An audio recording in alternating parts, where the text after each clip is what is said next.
එකඟයිද නැද්ද? How to use to? අපි මීට කලින් පාඩමක කතා කරලා තියෙනවා මේ also කියන එක පාවිච්චි කරන්නේ කොහොමද කියලා. මම එදත් කියලා දුන්නා ඔයාලට also කියන එකයි to කියන එකයි ගොඩාක් වෙලාවට සමාන ලෙස තමයි යෙදෙන්නේ. වාක්‍යයක් ඇතුළතදී අල් තයන්න සහිත වචන නිර්මාණය කරන්න තමයි අපි මේ දෙකම පාවිච්චි කරන්නේ. හැබැයි පොඩි වෙනසක් තියෙනවා මේ to කියන එකේ. මොකද අපි තව කෙනෙකුගේ අදහසක් එක්ක එකඟ වෙන්න තමයි මේ to කියන වචනේ පාවිච්චි කරන්නේ. ඒක නිසා තමයි මම මේක වෙනම පාඩමක් යටතේදී කතා කරන්න තෝරගත්තේ. අපේ පළවෙනි පාඩම ඔයාලට බලන්න ඕනේ නම් මේ also කියන එකේ මේ උඩ තියෙන link එක click කරන්න පුළුවන්. හරි අපි දැන් අපේ අද පාඩමට යමු. අපි to කියන එක පාවිච්චි කරනවා එකඟ වීමකදී. කාගේ හරි අදහසක් එක්ක එකඟ වෙනකොට. නිකන් හිතන්නකෝ ඔයයි ඔයාගේ යාළුවෙකුයි බඩගින්න ඉඳගෙන මොකක් හරි වැඩක් කරනවා. යාළුවා කියනවා ඔයාට මට හරිය බඩගිනි කියලා. ඒ වෙලාවට ඔයත් කියනවා මටත් හරි බඩගිනි කියලා. එහෙම නැත්නම් ඔයාලා ඔක්කොම මොකක් හරි කෑමක් කාලා ඊට පස්සේ ඔයාගේ සහෝදරයෙක්ට බඩේ කැක්කුමක් හැදෙනවා. එයා කියනවා මට බඩේ කැක්කුමක් තියෙනවා කියලා. එතකොට ඔයත් කියනවා මටත් බඩේ කැක්කුමයි කියලා. මෙන්න මේ වගේ තව කෙනෙක් කියන අදහසකට එකඟ වීමක් ප්‍රකාශ කරනකොට අපි to කියන වචනය පාවිච්චි කරනවා. මේ to කියන වචනය ඇත්තටම වාක්‍යයක අන්තිමට තමයි බොහෝ වෙලාවට අපි භාවිතා කරන්නේ. දැන් මම මෙතන දීලා තියෙනවා පොදුවේ අපි හැමතිස්සෙම අහන දකින උදාහරණයක්. I love you කියලා කිව්වම I love you too කියලා අපි උත්තර දෙනවා. මොකක්ද මේකේ ඇත්තම තේරුම? I love you කියන්නේ මම ඔයාට ආදරේ. I love you too කියන්නේ මමත් ඔයාට ආදරේ. දැන් I කියන්නේ මොකක්ද? ඒකේ සිංහල අර්ථය තමයි මම කියන එක. මේ වාක්‍යය අන්තිමට to කියන එක අපි පාවිච්චි කරලා තියෙන නිසා මේ මම කියන වචනේ වෙනස් කරලා තියෙනවා මමත් කියලා. මමත් ඔයාට ආදරේ. I love you too. ඊළඟ උදාහරණය තමයි I am hungry මට බඩගිනි. I am hungry too මටත් බඩගිනි. දැන් මේ I am hungry too කියන වාක්‍යයේ අන්තිමට to කියන වචනේ එකතු කරපු නිසා මම I am කියන එකේ සිංහල තේරුම මට ඒක වෙනස් වෙලා තියෙනවා මටත් කියලා. මටත් බඩගිනි කියලා මේ වාක්‍ය ලියවිලා තියෙන්නේ එතකොට මෙතන. ඊට පස්සේ උදාහරණය තමයි she likes pizza. අය පීසා වලට කැමතියි. I like pizza too. මමත් පීසා වලට කැමතියි.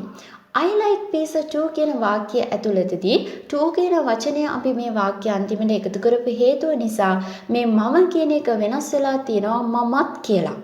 දැන් මේ අවස්ථා තුනේදීම ඒ කියන්නේ මමත් ඔයාට ආදරේ මටත් බඩගිනි මමත් පීසා වලට කැමතියි කියන අවස්ථා තුනේදීම අපි කරලා තියෙන්නේ තව කෙනෙකුගේ අදහසකට එකඟ වීමක්. දැන් ස්පෝකන් ඉංග්ලිෂ් වලදී ඔයාලා දැකලා ඇති තවත් වචනයක් තියෙනවා me too කියලා. මොකක්ද මේකේ තේරුම? සාමාන්‍යයෙන් අපි දැන් හිතන්නකෝ තව කෙනෙක්ගේ අදහසකට එකඟ වෙනවා අපි සම්පූර්ණ වාක්‍ය නොකිය. ඒ කියන්නේ කවුරු හරි කෙනෙක් කියනවා මට හරි බඩගිනි කියලා. එතකොට මම උත්තර දෙනවා මටත් කියලා.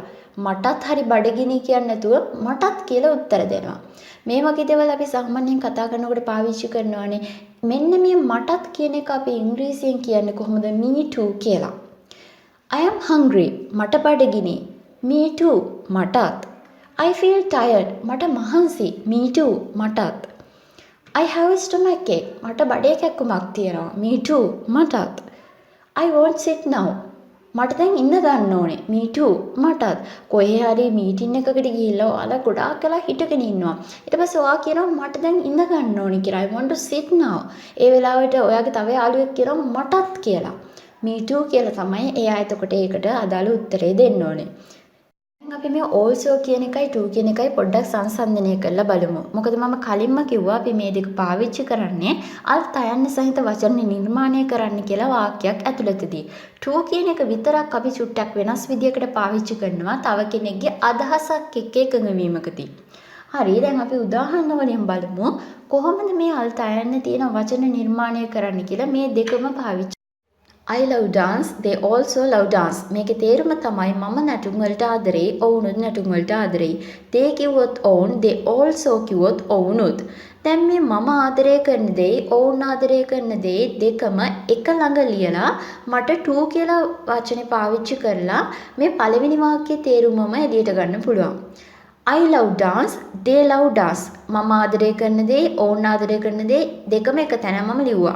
වාක්‍ය අන්තිමට මම to කියන වචනය එකතු කරා. එතකොට ඒකේ තේරුම වෙන්නේ මම නැටුම් වලට ආදරේ, ඔවුනුත් නැටුම් වලට ආදරේ කියලා.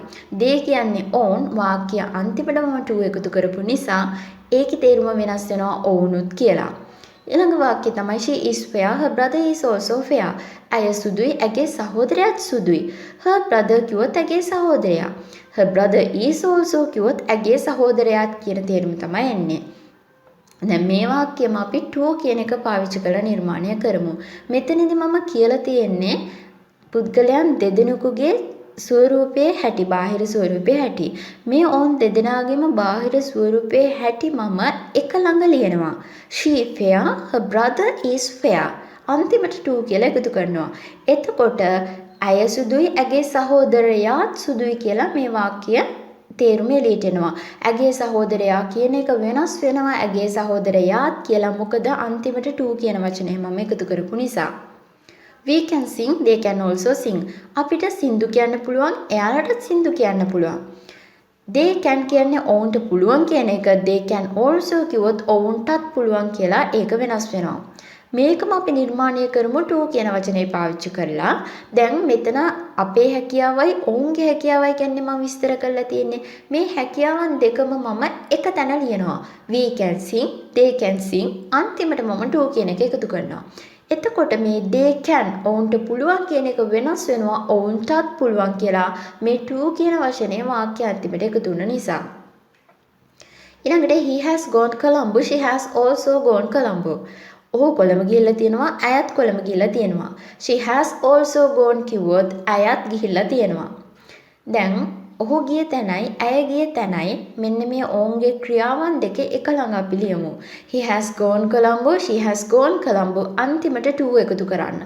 එතකොට ඇය ගිහිල්ලා තියෙනවා කියන එක, she has gone කියන එක වෙනස් වෙනවා ඇයත් ගිහිල්ලා තියෙනවා කියලා මේ අන්තිමට to කියන එක මම එකතු කරපු නිසා.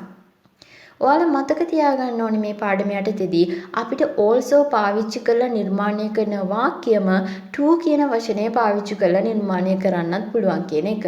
සහ අපි to කියන වචනේ පාවිච්චි කරනවා තව කෙනෙක්ගේ අදහසක් සමග එකඟ වීමේදීත්.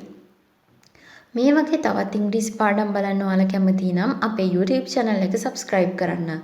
යාළුවන්ටත් බලන්න share කරන්න.